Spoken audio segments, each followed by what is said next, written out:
Bila bumi ini bulat, maka ini adalah pemandangan banjir besar zaman Nabi Nuh. Bila di Yo yo yo, selamat malam. Dari LB Dani, dia bilang, Bang. Oke, jadi video yang gue stitch ini, dia tuh ingin memberitahu bahwa berdasarkan cerita banjirnya Nabi Nuh, nggak mungkin terjadi di bentuk bumi yang bulat seperti itu.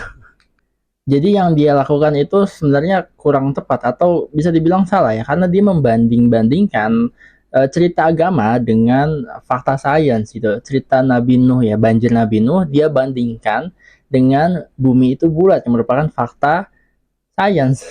Nah, kalau gitu caranya, mari kita kulik cerita banjir besar pada zaman Nabi Nuh.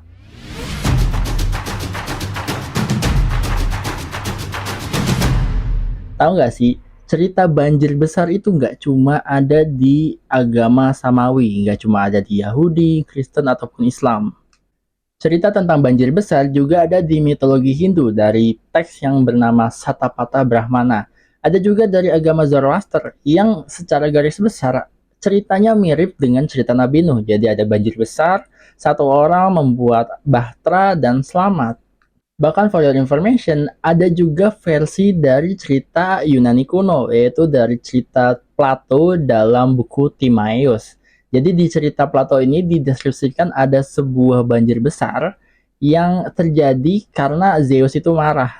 Nah, Zeus yang marah karena manusia ini selalu melanggar batasan-batasan dibuat oleh Zeus, kemudian merencanakan rencana untuk menghukum manusia dengan mengirim banjir besar.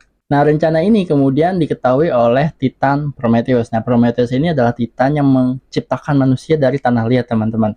Nah, karena Prometheus ini punya ketertarikan atau hubungan yang erat dengan manusia, kemudian Prometheus itu memberitahu ke Dekalion dan memberitahu dia supaya bikinlah sebuah bahtera gitu, karena akan ada banjir besar.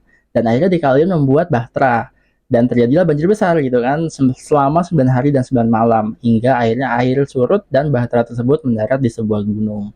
Nah, kalau teman-teman perhatiin, cerita tentang Nabi Nuh ini banyak versinya dan ada di kebanyakan budaya yang erat kaitannya dengan benua Eurasia.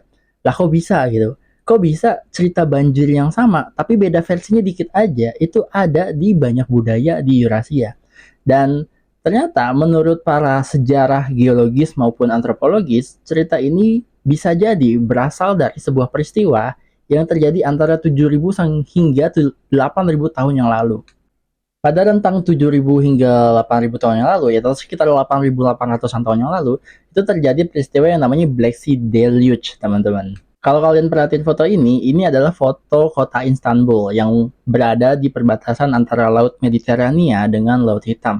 Lihat, di atas itu ada sedimen yang seolah-olah mengalir dari Laut Mediterania, mengalir masuk ke Laut Hitam. Jadi diperkirakan 8.000-an tahun yang lalu ya, 7.000 hingga 8.000 tahun yang lalu, itu merupakan akhir zaman es kan ya. Zaman es itu berakhir 11.000 tahun yang lalu dan berangsur-angsur membuat air laut itu naik. Di sekitar periode itu, Laut Hitam itu merupakan sebuah lembah subur, teman-teman. Jadi bukan merupakan sebuah lautan gitu. Lembah subur yang dihuni oleh banyak populasi manusia. Dan seiring dengan bertambah naiknya permukaan laut, lama-lama laut itu mulai mengikis batas dari lembah Laut Hitam ini dan kemudian bocor masuk ke dalam. Itu terjadilah banjir besar yang menenggelamkan wilayah seluas 100.000 km persegi. Peristiwa ini disebut sebagai Black Sea Deluge Hypothesis atau hipotesis banjir besar Laut Hitam. Deluge sendiri artinya banjir besar yang terjadi dalam waktu singkat yang memendamkan daratan atau merendam daratan. Nah, peristiwa ini diperkirakan merupakan cikal bakal terbentuknya Laut Hitam. Hipotesis pembentukan Laut Hitam ini diperkirakan merupakan asal-usul adanya cerita banjir besar yang diceritakan oleh manusia-manusia yang selamat ke generasi-generasi selanjutnya yang akhirnya menyebar ke banyak budaya dan juga agama.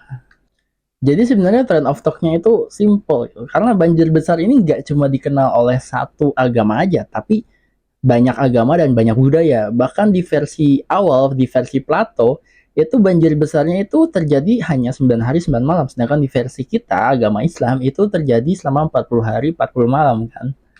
Jadi dari banyak budaya dan agama ini bisa ditarik satu kesimpulan, bisa ditarik ke dalam satu peristiwa yang benar-benar terjadi, yaitu banjirnya Laut Hitam. Dan karena ini diturunkan dari generasi ke generasi, terjadilah penyimpangan cerita yang akhirnya melahirkan satu versi cerita di mana banjir ini membanjiri satu dunia.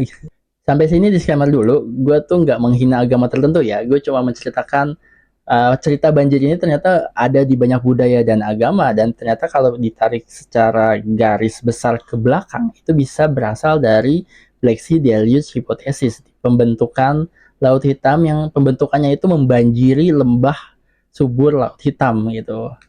Jadi kita tuh sebenarnya nggak bisa membandingkan cerita agama dengan sains gitu, karena agama itu berdasarkan iman ya, based on iman.